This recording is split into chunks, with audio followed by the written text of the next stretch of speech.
Study. आज हम लोग हिस्ट्री की इस वीडियो में समुद्रगुप्त के जीवन काल से संबंधित सारी महत्वपूर्ण बातों को डिस्कस करेंगे और अच्छी तरह से समझेंगे। तो चलिए फ्रेंड्स स्टार्ट करते हैं।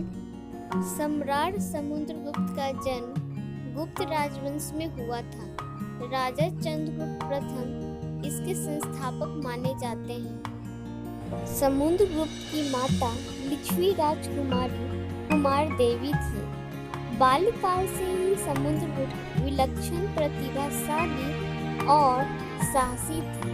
इसी वजह से उनके पिता चंद्रगुप्त ने उन्हें उत्तराधिकारी बनाने का निर्णय लिया। चंद्रगुप्त गुप्त राजवंश के चौथे राजा और चंद्रगुप्त प्रथम के उत्तराधिकारी थे एवं पाटलिपुत्र उनके साम्राज्य की राजधानी थी। उनके पिता का यह फैसला कुछ लोगों को पसंद नहीं आया, खासकर समुद्रगुप्त के भाइयों को। उन्होंने इसका जमकर विरोध किया, यहाँ तक कि उन्होंने युद्ध तक छेड़ दिया था। वह बात और है कि समुद्रगुप्त ने उनको कड़ी टक्कर दी और उनको मात देते हुए अपनी दावेदारी को पुख्ता किया। इसके बाद तो जैसे समुद्रगुप्त के हौसलों को पंख लग गए। उन्होंने खुद को पूरी तरह से गुप्त वंश के विस्तार में झोंक दिया। कहा जाता है कि जिस समय समुद्रगुप्त सिंहासन पर बैठे उस समय गुप्त राज्य बहुत ही छोटा था। सारा देश अनेक छोटे छोटे भागों में बटा हुआ था। इन राज्यों में परस्पर शत्रुता देखी जाती थी। ऐसे में समुद्रगुप्त ने निश्चय किया कि वह अनेक राज्यों को जीतकर अपने साम्राज्य का विस्तार करेंगे। शक्तिशाली साम्राज्य बनाने का उन्होंने दृढ़ निश्चय किया। साथ ही निकल पड़े पूरे भारत को जीतने के लिए। समुद्रगुप्त को भारत का नेपोलियन भी कहा जाता है। उनको ये उपाधि उनके कार्यों की वजह से ही प्राप्त हुई थी। चलिए फ्रेंड्स, समुद्रगुप्त के नेपोलियन बनने के पीछे जो महत्वपूर्ण बातें थी उसको डिस्कस करते हैं। समुद्रगुप्त द्वारा भारत जीतने के लिए चलाए गए उनके ज़्यादातर अभियान हर क्षेत्र में कामयाब रहे। अपने पहले आर्यवर्त युद्ध में उन्होंने अपने विरोधी 3 राजाओं को हराकर अपनी विजय पताका फहराई थी। ऐसा माना जाता है कि उनके कालखंड में उनका कोई भी ऐसा विरोधी नहीं था जो उनके सामने पल भर भी खड़ा हो सके। और ऐसा कहा जाता है कि समुद्रगुप्त ने अपने जीवन काल में सभी युद्धों में विजय प्राप्त किया और इसी वजह से उन्हें भारत का नेपोलियन भी कहा जाता है। राज्यों को जीतने का सिलसिला यूं ही आगे बढ़ता रहा। इसके तहत उन्होंने एक बार फिर से आर्यव्रत के द्वितीय युद्ध में अपने विरोधी शासकों का सामना किया और उन्हें अपने दम का एहसास कराया।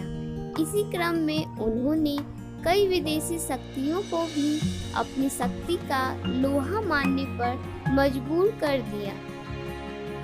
भारत में मुद्रा के चलन में समुद्रगुप्त की भूमिका को अहम माना जाता है और उनके युग को स्वर्ण युग भी बोला जाता है। उन्होंने शुद्ध स्वर्ण की मुद्राओं तथा उच्च कोटि की त्राम मुद्राओं का प्रचलन करवाया।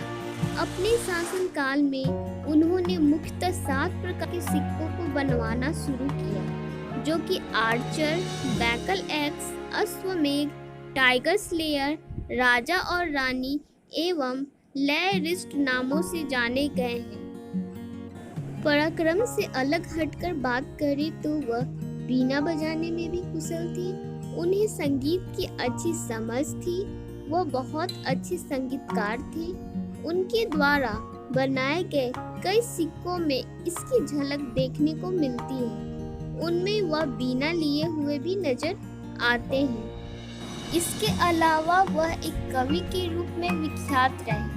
अपने समय में उन्हें कवियों का राजा भी यानी कि कविराज भी बोला जाता था। कहते हैं कि अक्सर वह अपनी सभाओं में कविता पाठ करते थे। समुद्रगुप्त का दरबारी कवि हरिसेन ने अपनी पुस्तक पर्याप्त प्रशस्ति में समुद्रगुप्त की गौरव गाथा का अच्छी तरह से बखान किया है। फ्रेंड्स, अब जानते हैं समुद्रगुप्त की वैवाहिक जीवन के बारे में। वैवाहिक जीवन की बात की जाए तो समुद्रगुप्त ने कई शादियां की, लेकिन किसी से भी उन्हें पुत्र की प्राप्ति नहीं हुई। पुत्र की प्राप्ति उन्हें अपनी पटरानी अग्रमहिषी पटमहादेवी से हुई। उनसे ही उन्होंने चंद्रगुप्त द्वितीय यानी कि विक्रमादित्य का जन्म हुआ। इस तरह से गुप्त साम्राज्य को समुद्रगुप्त के पुत्र विक्रमादित्य ने और आगे बढ़ाया। अपने शानदार शासनकाल के बाद 380 के आसपास समुद्रगुप्त ने हमेशा के लिए अपनी आंखें मूंद ली। वो भले ही अब दुनिया में नहीं है, किंतु उनके व्यक्तित्व का हर एक पहलू आज भी लोगों को प्रेरित करता है। इस तरह से ये वीडियो यहीं पे कंप्लीट होता है। फ्रेंड्स, अगर आपने मेरे चैनल को अभी तक सब्सक्राइब नहीं किया है तो प्लीज़ सब्सक्राइब करें और अपने फ्रेंड्स में शेयर करना ना भूलें। Thank you.